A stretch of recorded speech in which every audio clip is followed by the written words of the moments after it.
Jon is a longtime writer at large for the New York Times Magazine and a contributor to numerous radio shows and other magazines, including This American Life and Wired. His first book, Wild Ones, a sometimes dismaying, weirdly reassuring story about looking at people, looking at animals in America, was chosen as a notable book of the year by the New York Times Book Review, The New Yorker, NPR's Science Friday, and Canada's National Post, among others. He lives on Bainbridge Island outside Seattle with his family. Welcome, Jon. And he's joined tonight by SF-based Nellie Bowles, who covers tech and internet. Bowles, I'm sorry, Nellie. You can say Bowles. I'll respond to either, honestly. By Nellie Bowles, I'm sorry. Nellie covers tech and internet culture for the New York Times. Before joining the Times, she was a correspondent for Vice News Tonight, and she's written for California Sunday, Recode, The Guardian, and the San Francisco Chronicle.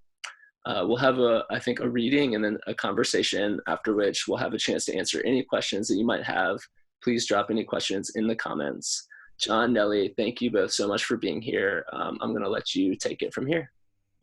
Thank you. Thank you for having us. I've never done one of these, so forgive me if I'm bad at the Facebook Live or if I read the message or comments wrong. But to those watching, we were thinking we would just have sort of a casual conversation. We'd start with the reading. Jon wanted to maybe read the opening anecdote of the book, which is beautiful, and then we would just talk for 20 minutes or so and then take questions from the comments and then go from there and see how it goes. Yeah, okay, well, thank you anyone who's watching. I have no way of knowing. I don't know if I'm talking to like 3 people or 20 people or like whatever. I feel very together and very lonely at the same time. Just like thumbs up the last 2 weeks of my life. Yeah, totally. Nellie asked if there was something I could read to start, so I thought I would just read the first couple pages of the book because it seemed like that's the beginning. So this is the very first page and a half or so. This book is called This Is Chance. It was written by Jon Mooallem, published by Random House, edited by Andy Ward. It tells the story of a single catastrophic weekend in a faraway town and of the people who lived through it. Ordinary men and women who, when the most powerful earthquake ever measured in North America struck, just before sundown on Good Friday, 1964, found themselves thrown into a jumbled and ruthlessly unpredictable world they did not recognize. They would spend the next few days figuring out, together, how to make a home in it again. The name of the town is Anchorage, Alaska, a blotch of Western civilization in the middle of emptiness. In those days, the state of Alaska was still brand new and often disregarded as a kind of free-floating addendum to the rest of America. But Anchorage was Alaska's biggest and proudest city, a community whose essential spirit, one visitor wrote, reached aggressively and greedily to grasp the future, impatient with any suggestion that such things take time. It was a modern-day frontier town that imagined it was a metropolis, straining to make itself real. That determination made it difficult for those living in Anchorage to recognize how indifferently the city they were building could be knocked down, to imagine that early one Friday evening, the very ground beneath them might rear up and shake their town like a dog shaking an animal he's killed, as one man later described it. Even while the earth was moving, the ferocious strangeness of what was happening to Anchorage was hard for people to internalize or accept. Buildings keeled off their foundations, slumped in on themselves, split in half or sank. 4-foot-high ground waves rolled through the roads as though the pavement were liquid. A city of infallible right angles, buckled and bent. It wasn't as though before the quake people in Anchorage pictured these things happening and dismissed them as impossible. They just never pictured them. They couldn't.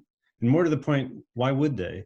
Like all of us, they looked around and registered what they saw as stable and permanent, a world that just was.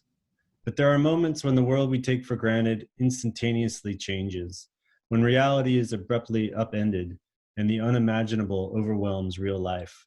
We don't walk around thinking about that instability, but we know it's always there. At random and without warning, a kind of terrible magic can switch on and scramble our lives. As Life magazine would put it afterward, struggling to explain the hidden volatility that caused the quake, somewhere the earth is quivering all the time. Ta-da. Did you know how prescient that would be? Like that. No, of course in not. one of these moments. I mean, it's. Yeah, that's the weird thing. Like I remember writing that and being like definitely thinking it's the idea that there are disruptions that feel, earth shaking, for lack of a better word. Like that idea is timely in the sense of like maybe climate change. Just you see these or experience these unimaginable disasters. But I do remember writing that section, like working really hard and feeling like this is something I need to explain really well so that people will believe me that this is a phenomenon that happens in life. And I guess I work really hard for nothing because it doesn't seem like it needs much explanation right now. I obviously want to talk about Corona because that's all any of us are thinking about, and Corona in this book. But take me to the start. Take me to when you thought of writing this, and how you found her, and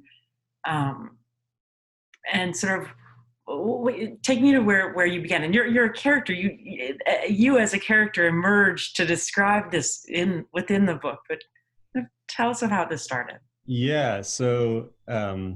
Well, it all began about, I mean, the long version of the story, which I'll try to tell quickly, is that 18 years ago or so, I was camping with a friend in Crescent City, California, which is up at the Oregon border. And we were camping, but, we're soft. So we went and had a meal at a diner.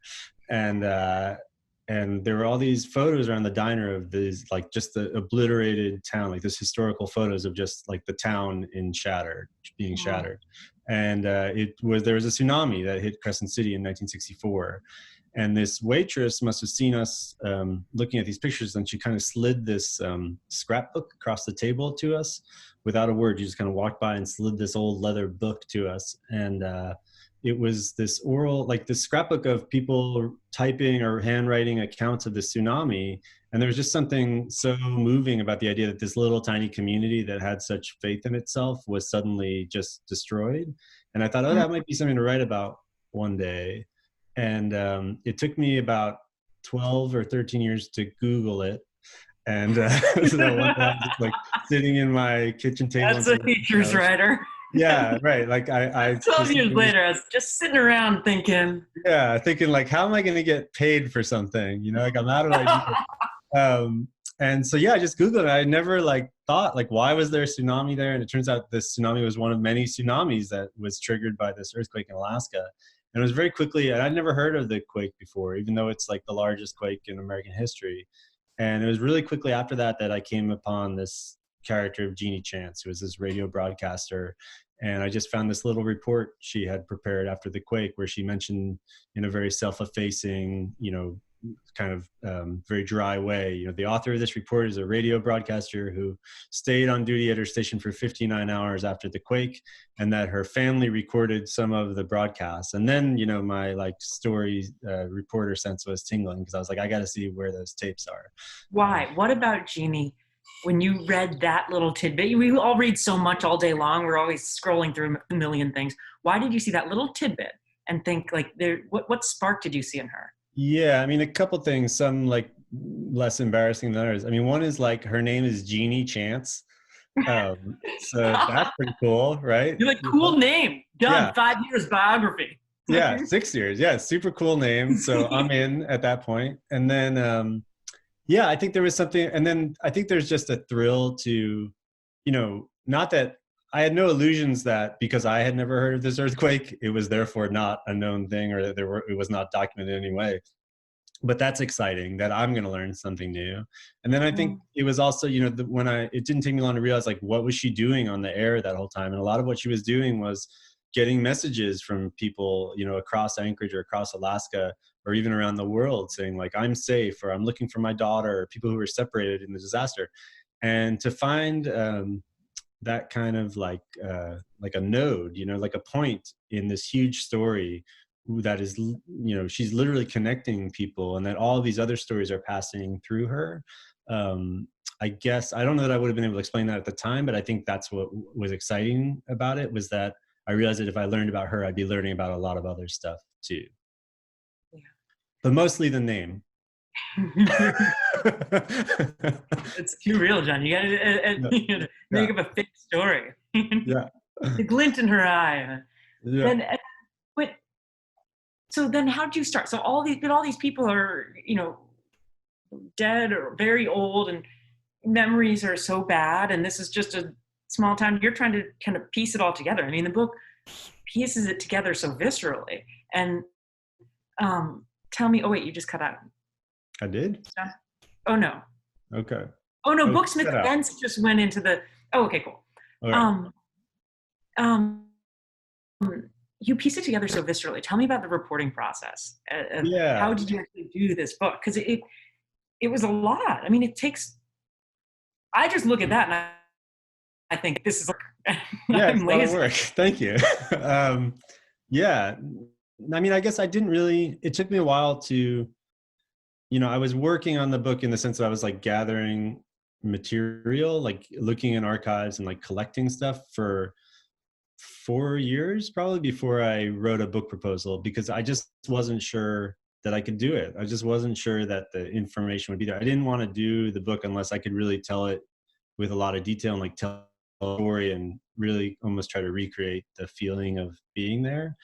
And there's no guarantee that you're going to be able to do that. And I think as a person who usually does magazine stuff, like we get to call people all the time and ask them follow-up questions. And when they say something we don't understand, we get to like keep probing, until we get the information. And if they don't have the information, we get to call other people, right? So the idea that I wouldn't be able to do that was very scary. But I think, and I don't know, I'm not a historian, so maybe what I'm saying would be familiar to a historian. Maybe this just happens all the time, but I felt like there was a kind of magic, like there was something eerie happening where I kept, making a call to someone or looking in a particular place and just finding these weird trove of documents. So like Jeannie's daughter, I called her out of the blue and I said, I was just reading about your mom in some old document and I'm thinking about maybe writing something about the quake. Do you have any other things lying around?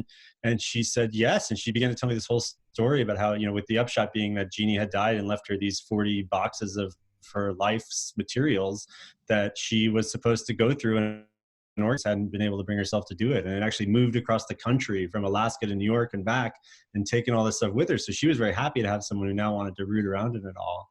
And there were a couple places like that where there was just, these stories were documented with such a high resolution that it almost felt criminal that nothing had been done with them. And same with, broadcasts, like these recordings, like I was able to find hours and hours of these radio broadcasts from that weekend. And it just, like I said, I don't know, maybe that's just history. Maybe I was just doing history and that's the way it goes, but it seemed like it was going really well. So eventually that gave me the courage to feel like I could tell the story the way that I wanted. Yeah, it's so, I love how you piece together all these kind of unreliable, like vaguely unreliable narrators. And you say like when someone has an unreliable memory, but it's sort of like that they could, that one woman had an unreliable memory, but she swears she could see the dog sledding team out the window or whatever. Tell us, for the listener who should buy your book immediately, who is Jeannie? Like, give us, what's the book about? Well, I'm not the greatest elevator pitch guy, but so the book basically tells there's this giant earthquake on Good Friday, 1964 in Alaska, just as the sun was going down. And the book basically reconstructs the first 3 days. So that Friday, Saturday, and Sunday, the Easter weekend. And it's talking about what was happening in Anchorage during that time, like on a pretty granular level, and then also on a bigger level. And the main character is this woman, Jeannie, who is, on the radio during most of that time, or at least working, behind the scenes of the broadcast so she could get back on with good information. And there's a few other threads, a few other major characters. There was a production of Our Town happening that weekend in Anchorage, which becomes sort of part of the overall story of the town. And then there were these sociologists who came the next day, who were there to study the supposed chaos and violence and pandemonium that was going to happen after a disaster like this, but ended up finding out sort of the opposite. So it's really, in some sense, Anchorage. I kind of always thought like Anchorage is the main character of the story. Like it is a look at a town, which is small enough at that point that you really can get a sense of it as like a single living entity. And it's just sort of the way those people manage to get through it in surprising and pretty amazing and hopeful ways. Does that cover it? Is that? I think that covers it. I think that covers it. Everybody's clicking buy now. Everyone's clicking buy. All right. I mean, okay. So obviously, we're living in the moment we're living in, where it feels like an earthquake. I mean, what did you learn? And maybe this should be like the last question I ask, but I'm thinking of it now, so I just want to ask it now. But from doing a book about disaster and about a earthquake, a disaster that shook everything, what did you learn about like how people react and how we ought to react, and how, like, what lessons do you have for me now? How should I behave better in this moment? Taking some of Jeannie's. Yeah, I mean, I think mostly it's positive things. Like I was working on this for 6 years. I think it's impossible that I'm not going to be looking at what's happening now through that lens, because like I'd be looking at life through that lens anyway, just because it's like that's been my life, you know. And so it's been really sort of strange to me that other people now are reading the book and looking at it through that lens, because you know, that's weird. Like that's my internal monologue, you know? So I feel like I'm actually learning a lot more and like more credible ways that the book applies to now from other people than maybe I can speak to. But I think there's two main things. And I think that like the most obvious one is just that we can handle it, you know, that I think it's true when you look at any history, but like for me, there's always a reassuring feeling to that, to just see whatever this moment is and whatever our individual lives are as like this small part of this continuum, you know.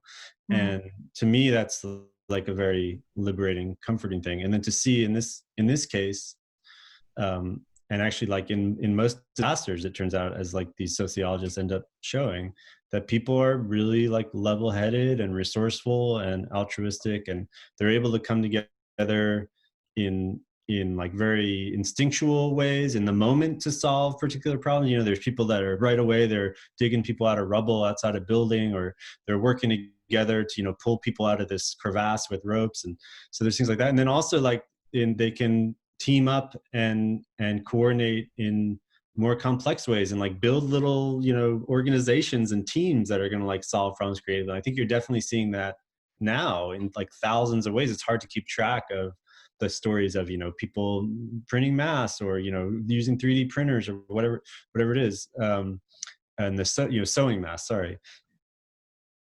So I think that was like the biggest thing. For the most obvious takeaway is there is something like a little comforting about it. And then I think the other one is sort of the opposite, which like sort of terrifies me, is that I think that one thing I learned from just spending so much time absorbed in this story is that it's really foolish to try to predict where something ends, or like how much something can change, you know, how much life can change, or like how, you know, you think the bottom's dropped out, but actually there's like this whole other bottom that could still drop out, you know. So that's more troubling for me, you know, and it has been like as this whole thing's developed too. It's just I have not been able to find a whole lot of comfort when I think about like the more immediate future, not necessarily like the long-term future, but just like the next few months, you know, the next half a year. The lines in the book that I found so haunting were all about that, the sort of randomness. Like there's one, I pulled a couple, but there's one that you write, he wondered, how are we supposed to live on the surface of such unbearable randomness? What can we hold on to that's fixed?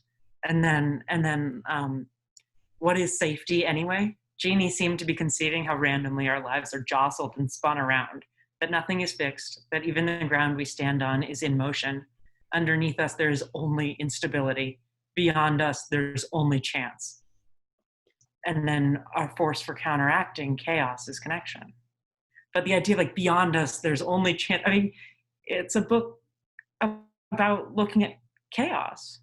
Yeah, I think so. And just like sort of acknowledging that it's always there. Like I do, like before all this, like I thought, oh, people hopefully this will resonate with people on a personal level. Like, and I even think in one draft of the book, I had like some language in there of like tying it to, you know, like if you get a diagnosis or your parent dies or, you know, whatever, like that life just swerves in these moments. I think we've all experienced that in a more acute, smaller scale way.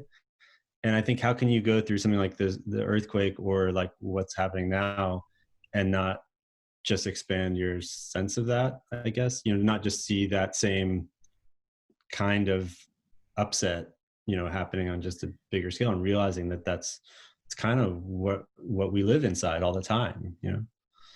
Yeah, like every day is a little bit of chaos and we just aren't noticing. Yeah, I guess so. Like, that kind of noise isn't loud enough to always pick up, you know? Like, it's just like in that part I read, like, it's just kind of that quivering. Like, I like that Life magazine. I mean, they're talking about scientifically, like literally the earth is quivering, but I think it's a good metaphor, you know? Yeah. It's really, it's true. I know we should always be prepared. I know we should always know that this can happen and that there can be an earthquake. And, you know, as West Coast people, we're always sort of ready for the big one. And I think this one has been so strange for me and for a lot of people just because there's so little opportunity to help in a lot of ways. Like, yes, you can sew masks now, you can do stuff, but it's not like an earthquake. You can't run in and like lift rocks off someone. The best thing you can do is like sit in your bedroom, and there's something just dismal about like. But I don't think there has to be. I mean, I totally understand what you're saying because I feel that too. But I do think it's like there needs to be some kind of corrective where we can think of that as more participatory. Like it's almost like it's like an absurdist take on like, you know, helping because everything feels like you're not helping. But I think we have to like see through that, you know, like because otherwise we're not going to do heroism. It. There's very little unless you're like an ambulance driver. But I think it's like we have to not feel that way. We can't get stuck on that because if you get stuck on that, then I don't think you're gonna do it with the same sense of purpose, and you're probably not gonna do it as well. You're gonna give up faster. You're gonna say, "Oh, it's no big deal," you know, if I don't wash my hands today, or whatever it is. I don't know. I can't imagine. But yeah, I think that's the challenge right now. Is like there aren't a lot of very obvious ways to help. And when you're in an earthquake, it's like if you see, you know, a kid, you know, stumbling in front of you, or you see something falling, you know what to do to protect those people around you. And we just don't exactly have that visceral, the luxury of that, like that kind of visceral response. But I think we need to find a way to feel the same thing about it, you know, feel the same, like this is something we're doing together, even though, you know, we're doing it like this apart. Why was the producer so obsessed with getting Our Town made? So that's kind of a thread through the book, is this guy wants to get, like, it's so important that Our Town plays. Yeah. Why? What does that mean? What is it like? Like, well, so rebuilding. Yeah. So yeah, I mean, the guy who was putting on Our Town that weekend was named Frank Brink, and he was just this like the most amazing character to write about. Like he was the sort of guy that you see in a lot of small towns where he's just a completely outsized, almost like a deity of a certain sphere of life in that community. And his was community theater, which in and of itself, I think is surprising that Anchorage in 1964 would have this bustling art scene, but it sort of did. And he was working his hardest to get these, you know, like, you know, plumbers and judges and school teachers to all like read Stanislavski and do, you know, community theater performances. And so they were doing Our Town that weekend. And I think on a very basic level, he understood that, you know, his whole vision of like theater was that it's something, community theater is something that the town does together. And so it's a place where a community can like work out its own ideas about itself and like kind of think big picture and like explore, like all the sort of like the most, Yeah. almost cliche arts things, but I guess which are very true, I'm not a theater person, so it was like fun for me to kind of like absorb that world. But yeah, in our town and specifically, and the reason why it like ended up being such a big kind of touchstone of the book, is because that's really like a play where it's just presenting daily life in this little town, but it's through this like collection of details over time, and then through looking back on those from some distance in the future, that you start to realize like just how beautiful these things we take for granted are, and how interconnected people can be, and how precious these moments are that we just can't pay attention to, when we're living them. It takes some kind of remove to appreciate that. And I talk about the book at the end of the book. It's I talk about when the play finally comes back on, and I wasn't able to find any recordings of it or anything, but I did talk to a number of the cast members, and they all kind of had this sense that they were. It was like they were in a play, but they were also talking like right to Anchorage, and they were giving like Anchorage these cues to like help them think through the. What had just happened to them. It was like they were in this dark room watching this drama, and they could it was like going right into them, is how one woman said. It was going right into their hearts, and they were sort of like absorbing what was happening. I think that's important. Like that's important right now, to have that, like just a voice that's doing that for us. I think, like it's not the president, like it could have been. Our president? Yeah, we got the one we got. Yeah, so I just think it's like, would say that. Yeah, I mean, I think traditionally you might expect, that, but I just think that it's very helpful. I think like there's a kind of a trauma, and you need, just as like you would go to your therapist, I guess, and like they give you a way to tell a story about it. It's like that's really important, and I think in some ways that was what our town was doing, and like just a miracle that was that particular play, because it was all about those very things that these people were thinking about, like all these big themes of like mortality and the sort of the vitality of these little moments that they'd taken for granted. They were just so ready to hear all that.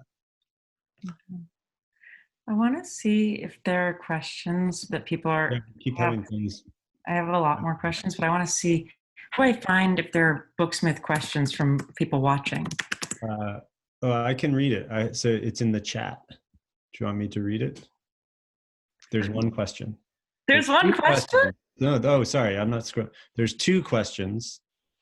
There's 3 questions. What are the questions? I can't see it. Are they good? I see the chat. Oh, the chat has the Facebook. Oh, this is great. Yeah. Okay. I'm technically a tech reporter. Okay, wait. Yeah. We've got a question from Caroline Paul. Hi. Caitlin. Okay.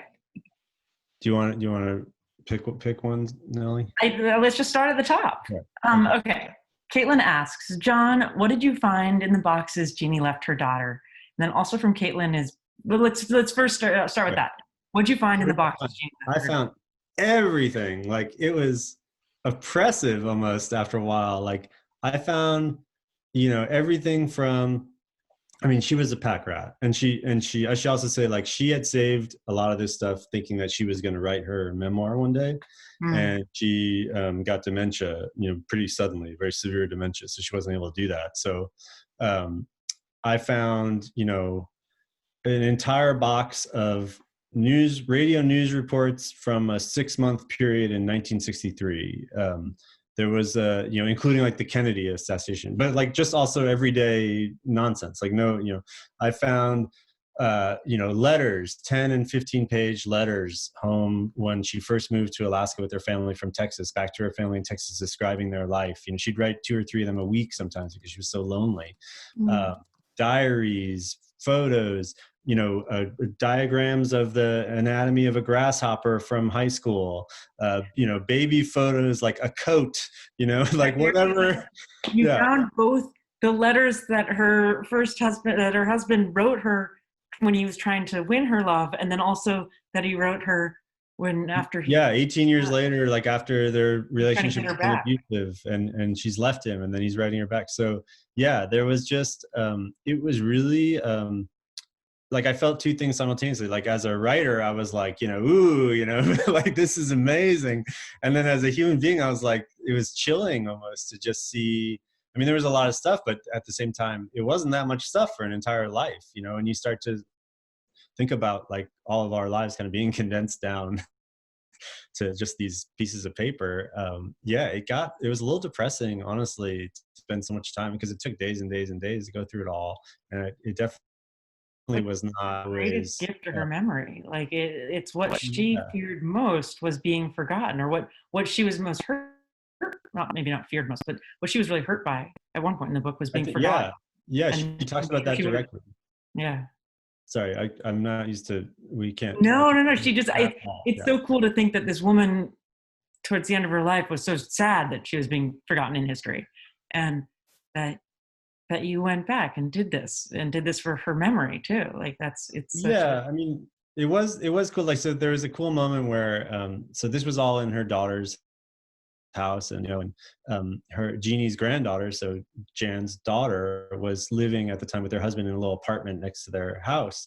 And so I'd just, I'd stay with them while I was up there, and I was going through all the boxes. I was up late one night just in the basement going through all this stuff, and Verity and her husband, the granddaughter and her husband, came home from a bar or something, and just kind of popped their head in to say hi.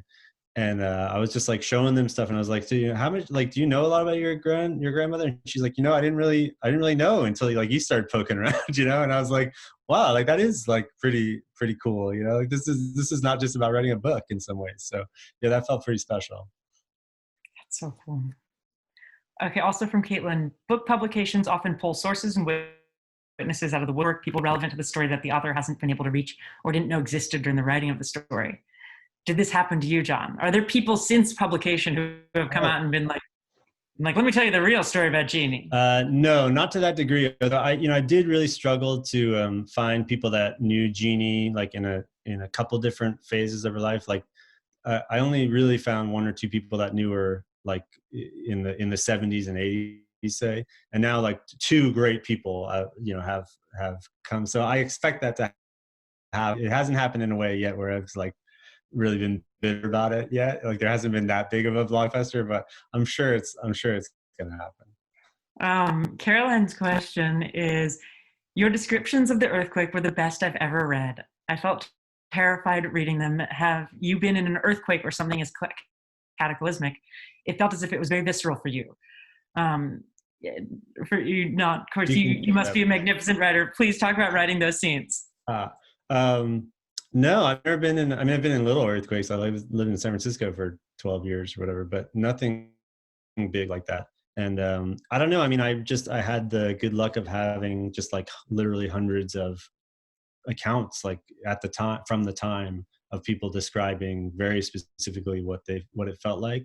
So in some sense, I didn't have to even imagine, it didn't take much other than just like relaying these details in the right order. I think it was such a disorienting experience for so many people, that the way that they reacted and the way their mind works was like so bizarre. And so that it, like every detail in a way is interesting, because there's no, we don't have any expectations about how it should go. And so everything is surprising and everything is sort of colorful. And yeah. Did it make you more scared of earthquakes, or did it like, yeah.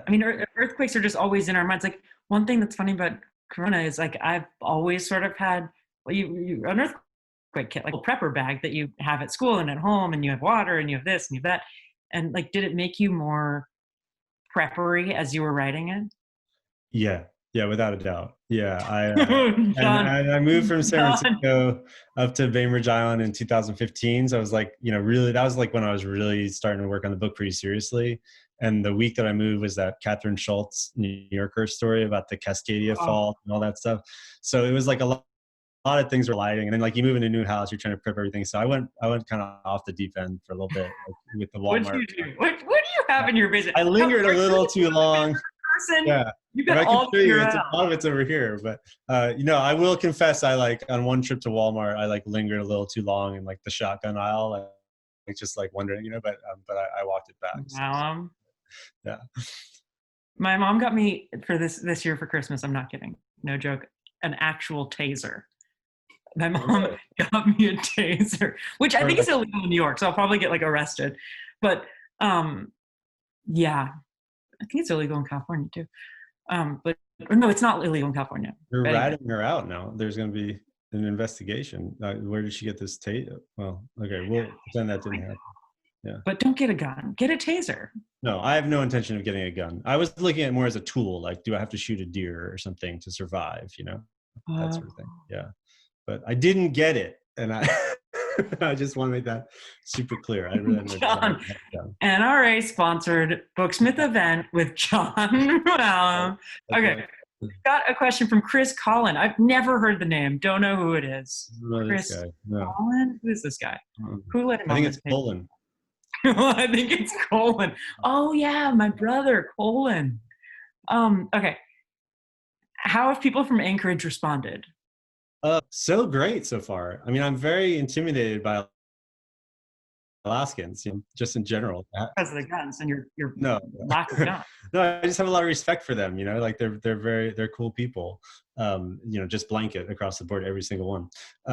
But no, so I definitely, like, I had some people that I got to know up there read drafts of the book and just kind of be my like authentic Alaskan checkers, you know, to make sure nothing sounded stupid. Awesome. It was really important for me to, like, you know, write about this community, even though it's a completely different place than it was in '64. You know, like, people feel ownership over where they live, and I wanted to respect that stuff. But so far, yeah, I've gotten like so many great emails and stuff from people, and then the media up there has been really kind, and so that is like a very special kind of like gratification, I guess, that I feel like I did it well enough, you know, for them. So. Is there anything weird that you got wrong that they noticed and they were like, oh my God, we do not call hot dogs, we call them? Yeah, no, not yet. There was, I am getting, like, there is a lot of, you know, people are very like particular about the details, right? So there have been a couple things where, like, you know, it could be read this way, and I just want to make it clear that it's, you know, it's not. So I've had some conversations like that, but yeah, I'm sure there's got to be mistakes in the book. I actually know of one mistake in the book that's just a boneheaded numbers thing, but yeah, there's impossible that I will be afraid to hear about it, but I'm sure we'll have. Local lingo would never describe a cookie that way. Okay, wait, we've got Kevin Smockler. Will there be a Black Prairie soundtrack with this book? Oh, so that's about my last book. This band Black Prairie did this record of music that was supposed to be the score in your head when you imagine the scenes from the book. And so this time we kind of did in reverse order. So in some ways the project started with this thing for 99% Invisible that was like a live show that I did with it's pretty much all the same musician. And so they had done music for that, and yeah, that was super fun. But so yeah, that was just rebroadcast actually on 99%. There's not any more there's no more Black Prairie collaborations. That we did it first this time. Dan Stone, this is a great. You got a good crew. What was the biggest challenge in writing this story, and what was the biggest surprise? Parentheses, I love you. I think it was that was probably for you. Well, Dan, the biggest challenge was just what I was saying before, the sort of certainty that I could get it done, and not in like a will work ethic way, but just that there was actually information would exist to tell this story. And even when I felt confident enough to go try to sell the book and started on it, that was always a big fear, just like living with that fear that the story would turn some corner and there would just be a wall there with no way around it. And it did happen like in a couple ways, and I had to kind of find creative ways around it, including in one spot just saying like, I don't know what she was doing during this couple hours, you know, like I just never could figure it out. So yeah, just I think living with that prospect was really unsettling the whole time. Mm-hmm.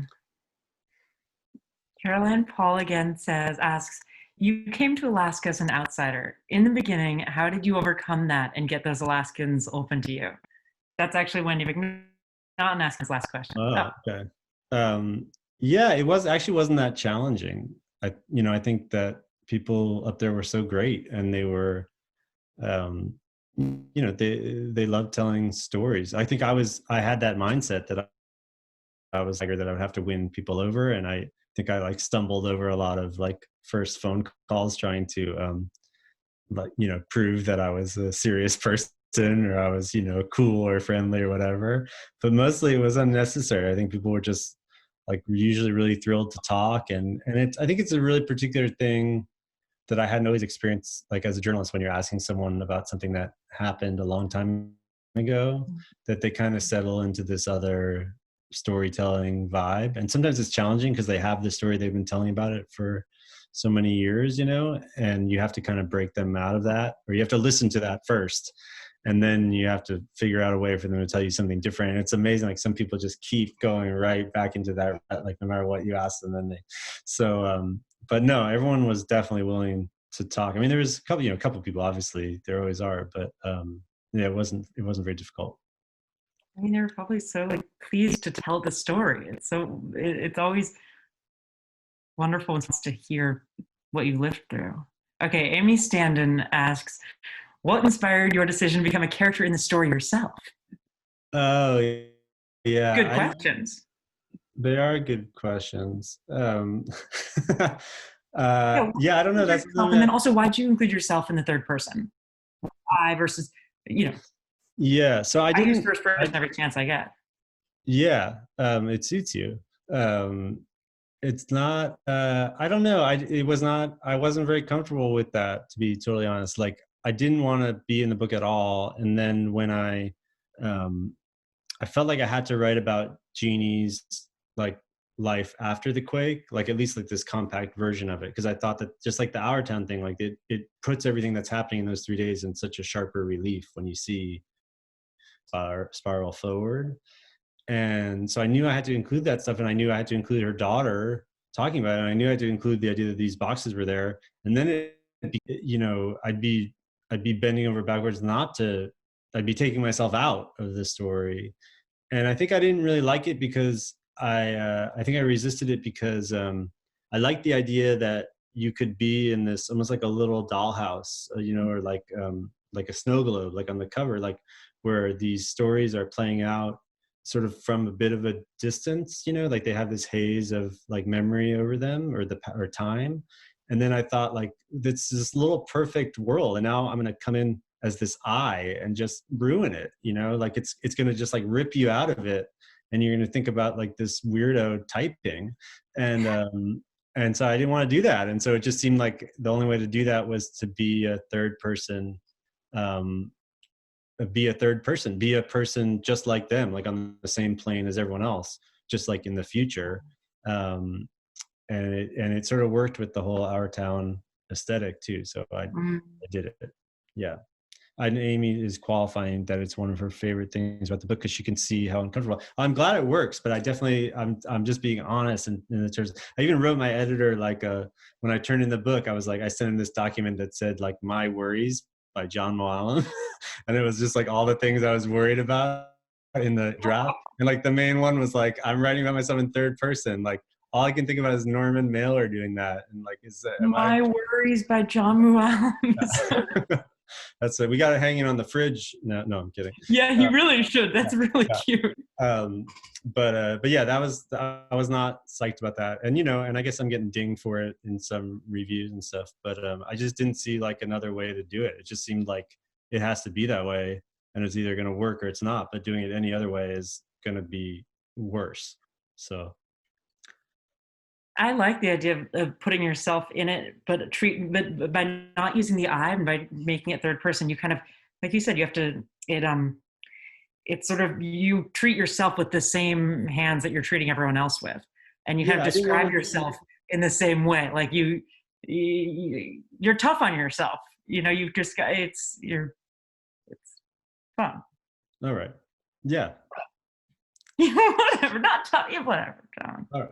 No, I get what you're saying. Yeah, I think that's it. I just didn't want to ruin it. I didn't want to ruin that world by like taking you into my world.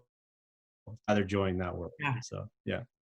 Okay, not a question, but a book order. You fierce like Foxy Brown. Okay, I gotta pull a soup pot off the stove. All right. Um, are there more questions I should ask? Is there more that you want to talk about with the book? I wanted to talk about, like, it's obviously like the way she was treated as a woman at the time was really interesting and disturbing. Like that line you pulled from the Washington Post about how they described her in their obit. Yeah, no, it wasn't her obit. It was in a story right after the quake, talking about what a great job she'd done, and they said it was so sick. What was it again? A mother of three, a part-time radio employee, and mother of three who does a man-sized job with a radio microphone. Like it was like housewife and mother of three with a man-sized job in the Washington Post. Like, it was just not, and this wasn't 300, 200 years ago. It was like, yeah, the sexism of it all was pretty staggering, and again, it was like, that was also tricky because it's like, I don't want to hide that, but obviously I want to, like, highlight it, but I also didn't want to just like keep hanging up the narrative to like come at it from a 2020 point of view, right? So yeah.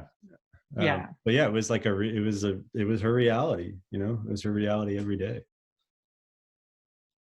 I guess to end, maybe, like, do you want to read another couple of pages of it? Would that be weird? You have such a beautiful reading voice. It's so pleasing. It's like, I know you know this from all your work doing radio, but I don't know what to read. I don't know, like, what's a good page. You just told me to pick one thing. No, I guess no, I don't. Oh, come on, you got to. I really don't know. Okay. Oh, well, maybe. Oh, we can. If I can find it, maybe I'll read a part that's sort of about that. What you just said. I would love that. I can ramble and fill time. Yeah, sure. I can show off Buzz. For a second.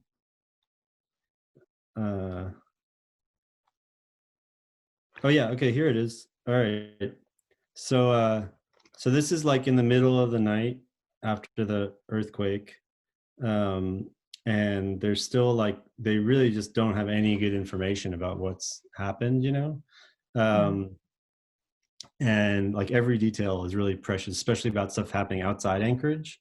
Like, no one was Anchorage the worst hit place, or did it fare well, and all this stuff. So it's about 2 a.m. So it's 9 hours after the quake, in the middle of the night. And this guy, Bob Fleming, who's a KENI broadcaster, who's sort of like taken on the role of like being the anchor in this phase of the night, and like going from correspondent to correspondent. But Jeannie's really the one who has the most information because she's at the police station. And by this time, Fleming is everyone but Jeannie at the radio station has just learned that their broadcast, which they weren't even sure was going around Anchorage, is going to Fairbanks too, through this like connection that the military has just patched up, and from Fairbanks, information is getting out all over the world. And so suddenly everyone on the air is like a little looser and chattier, except for Jeannie, who's been like busy working and missed all this information. So I said, by the time Fleming paged Jeannie for another update, he sounded so chatty and relaxed that he might as well have been in Omaha himself. That's because she's just gotten a weird phone call from Omaha. It was as though he were patching in from an altogether different, more tranquil universe than the one Jeannie had been spinning in for hours. Is Jeannie there? He said suavely on the air. Jeannie, could I have a conversation with you? Fleming was curious if she'd had any reports from the Aleutian Islands. And all at once, Jeannie whipped herself back into a rigorous monologue like the one she performed on the phone with Omaha, offering Fleming and KENI's listeners the spare and uncertain information she learned about the destruction of communities on the island of Kodiak. It was all miserable and shocking. We have had one report that Kodiak was virtually demolished, she said at one point. And Fleming listened silently as Jeannie detailed tsunamis and evacuations. The problem with Jeannie's report, however, was that Kodiak Island is not part of the Aleutian chain. Kodiak Island is just southwest of Anchorage. The Aleutians are the long string of islands all the way at the western reaches of the state, nearly 800 miles away. Jeannie, Fleming started in, there's an old saying that says, never underestimate the power of a woman. And I never will again, because you have just done what nobody else has been able to do. You have just added a new link to the Aleutian chain. Kodiak has just now been added to the Aleutian chain. Maybe it was a sign of how acclimated people were getting to the direness of the emergency at that point in the night. The sarcasm and chauvinism of ordinary life were sliding obliquely back in. Fleming let a beat of silence pass, as though it were Jeannie's turn to talk. She didn't talk. He said, "I'm teasing you, Jeannie. Are you there?" "I'm telling you," Jeannie said good-humoredly, "that earthquake gave me a jolt. I've been on the air ever since it hit at 5:36, and now I feel a slight tremor once again. Either that or I'm getting a little bit dizzy from lack of sleep. A short while later, Fleming tried to page Jeannie at the public safety building for another update, but couldn't reach her. "Maybe she's mad at me for teasing her about the Aleutian chain," he said over the air, to no one in particular. A staffer interjected, "I wouldn't blame her a bit." "I wouldn't either," Fleming said. He sounded momentarily defeated. It was very late. "Actually, I don't know why I do things like that," he said. "I just hate myself." So that's the kind of garbage she's putting up with, on the air at 2 a.m. But yeah. It's that's unreal.